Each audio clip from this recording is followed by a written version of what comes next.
So, Bob, we're going to let you tell a little bit about Moly Mine. And then he has a short film. It's only about, what, 10 minutes, did you say? I think so. And there's no sound to it. He's going to try to talk with it. But it's very, very interesting. So, you have the floor, sir. A lot of this, of course, has been touched on back in the early days. I think the first claims down there at Moly were staked in 1914. And it was Fay and Johnson. And I remember Fay. And I remember that. Jimmy Fay. What about Wild Bill? you know who. Yeah, claims down there. That was before him. Was it? Oh, Wild Bill. But Fay was the one I think that. Jimmy Fay is the one that the Molybdenum Corporation bought the claims from. Yeah. And he bought a 1928 Dodge and coming back from Quest inebriated one night, turned it over down there and drowned in the Red River. My dad bought the old Dodge then when it went up for sale. And sold our Model T to Cleve Horner in E-Town. Cleve drove that old Model T of ours back and forth to E-Town for, what, 20, 30 years? I don't know. Long time. Well, they had they filed, I guess, at least as far as I know, they filed the first claims down there of what became Moly Corp. And there was a fellow by the name of Sargent that was in there. And he filed some claims in there along with Fay. And Sargent, somewhere or another, there was an R&S mining company. There was a predecessor, I believe, to Molybdenum Corporation. And because back in 1919, they had 40 some odd employees that were on the payroll. And that was before Molybdenum Corporation was ever formed. But Sargent had a lot to do with trying to work out, they were trying to find a use for this besides shoe polish.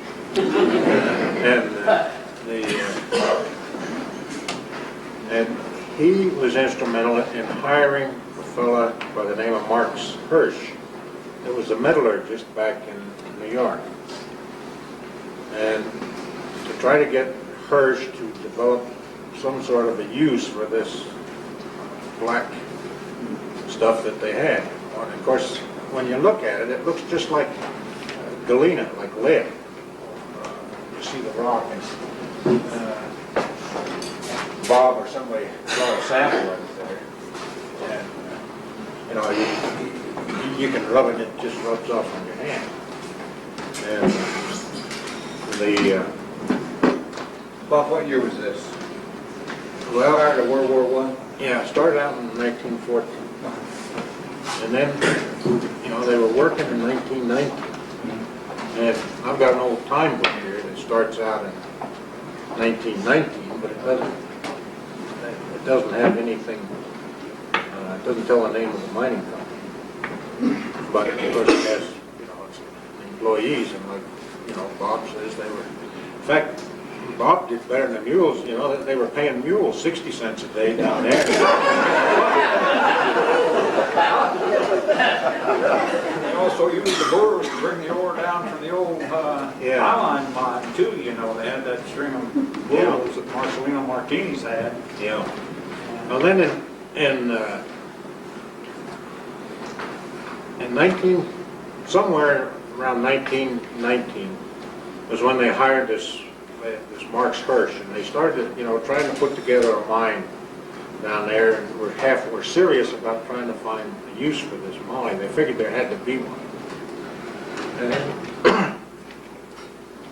And Hirsch went back to Germany right after World War I, and he brought back a bunch of steel samples that from Germany, and he brought them back to this country, and he analyzed them, and he found out that the Germans were using moly as an alloy in the steel.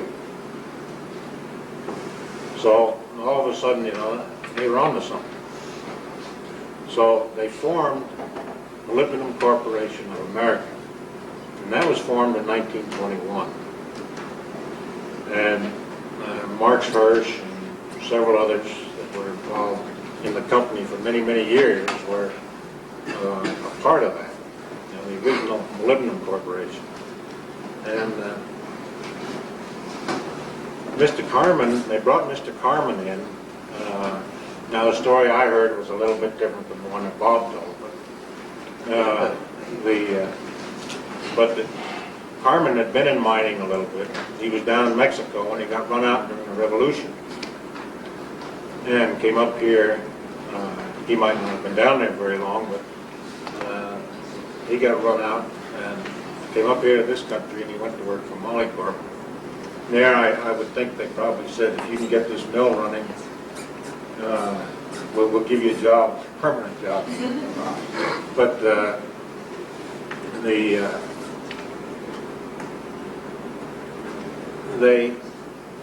they used, at first, as they said, they used the old mill as an old gold mill. It was there, at Junebug. And they hauled the ore up to that. And then in 1923, they built their own mill down there at the old Moly site. And Well, that 23 was the year it went into full production down there, wasn't it? yeah, there's Because they had the mill ready to run in the winter of 22. There was no place for the miners or anybody to stay, so they just shut it down then until spring. That's what it'll be. Carmen and them told me at least, and then Dad was, of course, got help to build the mill. And old man Creel and the boys, Bob Creel built the flume, worked on the flume. And it's kind of interesting that you know, some of the people that were involved there, like in 1919 was Bert Phipps, who worked down there for the Molybdenum Corporation.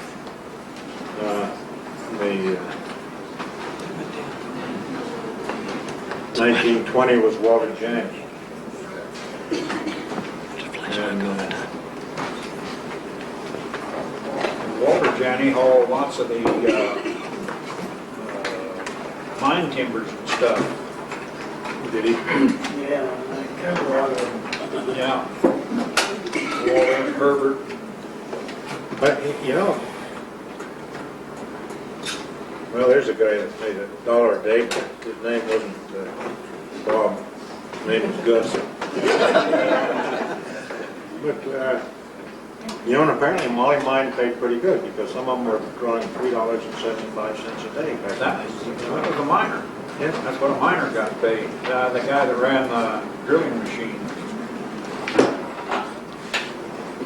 Jack Munden, Bert Phipps, Yeah. Gus Halsey, Rapp, Thompson, Frank Riley. Jack Munden started the Riverside Camp over here. The ghost of Jack. Well, Riley's in here from Buffalo. Is Some of his stuff in there in his receipt book, Riley. the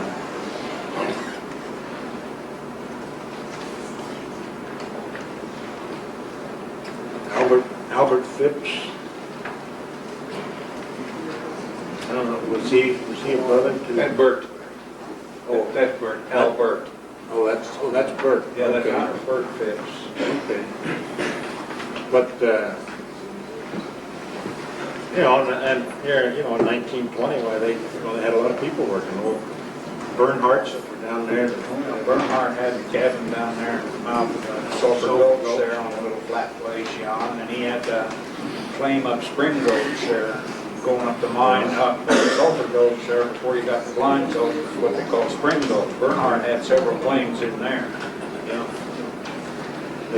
But, you know, just a lot of these names. Marcelino Martinez looked like he went to work down there about 1922. He had the brewer and he had the wagons. Yeah.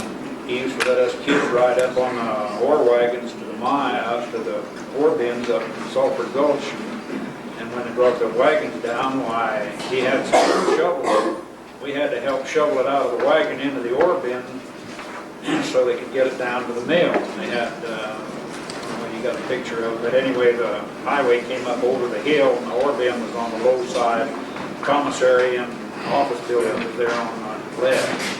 And between those two was where we drove it in. Then they took a little ore car and raised the gates, and the ore would slide out. The bin had a slope bottom to it, would slide out into the ore car and take it around, dump it into the crusher at the mill. Then from the crusher, a conveyor belt took it over and dumped it into the hopper to the ball mill. When it came out of the ball mill, it was so fine it would go through a 300 mesh screen. And that's the concentrates in that little bottle that Judy set down there. That's what they shipped out, the refined ore came out of that rock. And that's the concentrates. When did you start working for him? 54. 54? It was already, its life was half over when I started. When did I start? Are there any records of what kind of production came out of those mines in the early days in terms of dollar and cents figures? I'm sure there were, but I don't have them. Before World War II, the entire output of this mill went to Antwerp, Germany. The sacks were labeled right down here. The sacks weighed about, well, somewhere between 80 and 100 pounds. Little sack about yay big around, about yay high. It was real heavy. And they labeled, use no hooks, Antwerp, Germany via New York. The entire output that they shipped. And they were heavy, because I loaded the bunch you loaded. I helped load them too. Those old miners literally hand cobbed the ore out. They just followed the veins. Yeah. And some of those stopes were like 200 feet high by 150 feet long and only be about 3 feet wide, if you could imagine working in a space like that. One of my first projects they assigned me down there was to see if any of those old workings presented a hazard to the, well, when I was down there, it was a surface mine, an open pit mine, and they wanted to know if the workings presented a hazard to the trucks and shovels. And they had surveys of these workings, and if you could imagine taking a handful of earthworms and dropping on a bucket, and then somehow plotting the path that earthworm took through the bucket, well, that's the way those old tunnels wound around everywhere. Yeah, they were. And no, they didn't present a hazard to the trucks and shovels. Several hundred miles of tunnel down there. Yeah, but they were all quite tiny. And you take the old Z tunnel, the first part of Z went back 2,100 feet, right, to the first shaft. And then they put down a shaft 250 feet deep. They call it the 200-foot level because 50 foot of that was sunk in the bottom where they pumped, where the water would accumulate and they pumped the water out. If anything happened or the pump shut down, why there was a warning went out, and all the miners that was in the tunnels that went off from this shaft had to get out and get up because it would fill with water. And you had to get out. Then they went back another from that 200-foot level. They went back then another 1,800 feet, I believe, toward Goat Hill or something like that, and put down another 250-foot shaft. They call it the 500-foot level. And that's where the tunnel down Red River Canyon went in and connected with the 500-foot level to drain the water out, so they didn't have the problem pumping the water out up through the upper workings. And they also used it as a haul tunnel then to bring the ore out, so they didn't have to hoist it back up and take it out through Z tunnel. Right? They put that in, I think, what, 41, 42? Yeah. Well, no, that was before that, because I worked in that tunnel down there, and well, it started out as miner, and then Gwen put me on the electric mule or the electric motor, and that was all before World War II, because when war was declared, I enlisted and quit, and we'd already gone back and they was sinking the shaft back in that tunnel. Was it pretty hazardous to work in those tunnels back then? Oh, to a certain extent, you had to watch where you timbered through the soft spots. I went in the old Z tunnel, and a month after I was in there, it caved in. And they would talk about these raises, I don't know if it's true, but they had a raise they called the Big John raise. Like where Big John fell. Raises and the ore would slide down a chute or down one of the old tunnels down, and there would be a bin there that would hold it. And that's why they used Z tunnel as a main haul tunnel, and they could raise the gates and slide the ore right out into the cars, and that's the one the mule rode a whole string of cars out where one person or one man could just push one car. And the tunnels always had a slope to them uphill so that the water would run out of the tunnel. And alongside of the track there was always a stream of water that would run out. It was drippy and wet. How many years or how many times has the mine been shut down for various reasons since it was opened up? I don't think it was ever 100% shut down until, till this last go around. It was always operating to some extent. Something was going on. But anyhow, a lot of the power for the mill was furnished by, they talked about the wooden flume. They took water out of the river. They ran it through a wooden flume that ran along the hillside down there and down through some pipes into the mill. And there was an old Pelton water wheel down there in the mill. Turbine, wasn't it, encased in the big steel housing? Hit the turbine? Yeah, maybe it was. It hit the turbine out of those the big pipes. They were 18 or 20-inch pipes, and they narrowed down to a 3-inch nozzle that went into the turbines down there in the bottom of the mill. And I always heard that they hauled that wheel over from Twining. Probably did. And that old water wheel came from Twining. So, and the other engine that they had down there was an old Benz engine that came from Germany. That had been a ship engine. And they used the water wheel to get this flywheel turning on this Benz engine. And it was a diesel. And you lit it with a paper cartridge. It looked like a cigarette. And you lit this paper, you raised a little door, you threw that paper cartridge in there, and you hoped that it would fire off. And so most of the milling that was done in the early days was done during the summertime when they had the water power from the river. And of course there were a lot of people that lived there in the camp, but if we go take a quick look at this film, why it kind of starts out, I think, where Mr. Hirsch was going to Europe after the war, because the ship that they're on is a World War I ship and still has some of the guns that they had on there for submarines and whatnot. And then it carries on, and it probably runs through into the 20s, where they were hauling some ore out and like that. It's interesting. It's just as And on the end of the shaft from that turbine, they had an electric generator. right. And they generated their own electricity for the mill, the schoolhouse, the office, the bunkhouse, the boarding house, and then the three the mill superintendent and Mr. Epley's house and Mr. Carmen's house all had electricity. I know us kids used to have to shovel coal to get warm in the morning. They didn't have any power generating that.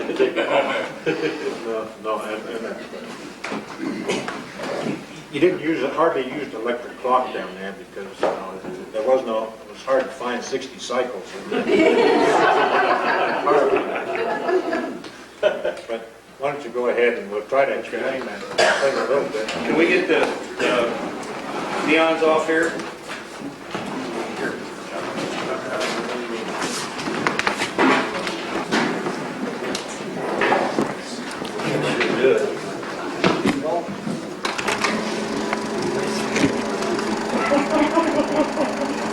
Now, that looks, that's the Red River up there. And that's the flume, I guess, is going down. That was the head gate. Yeah. There's the And they were building the flume and then pipeline carried the water down towards the mill. And then coming back out on the other side. That was your way, your bid, Paul was talking about. When they brought the ore down, came down out of the bottom of the bins into those hand cars. That was the old mill building. That mill was nothing but a mass of belt. You really had to watch where you were going.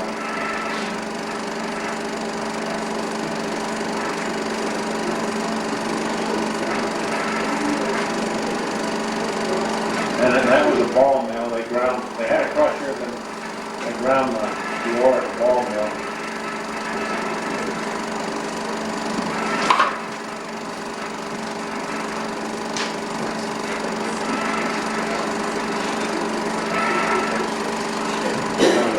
There's a table with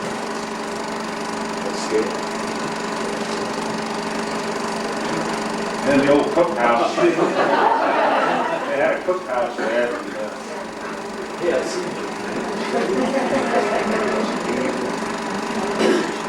And that, I'm sure, was taken up Sulphur Gulch. And the roads weren't too good at that time, you know. And they shipped the ore out of Barossa up there.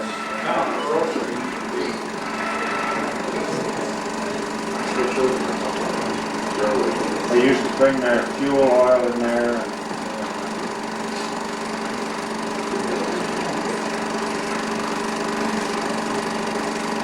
That's impressive. Yeah. That's probably impressive. That was going up Sulphur Gulch.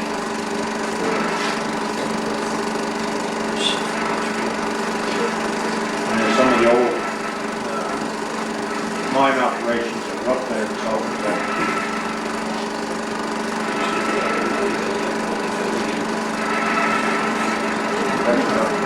Yeah.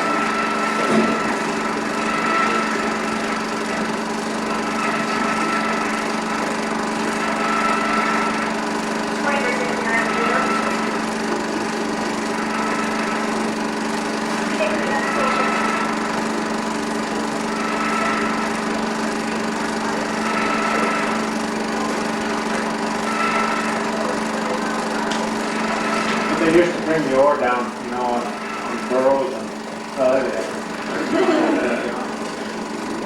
by wagon.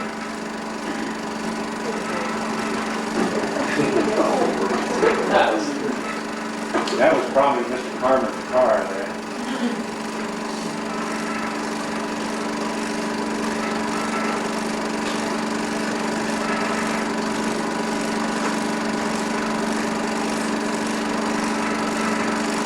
That was probably and, you know, they talked about those were the houses that they had when they first. 10 houses we did in first. And wooden sides and wooden floor with a tin top.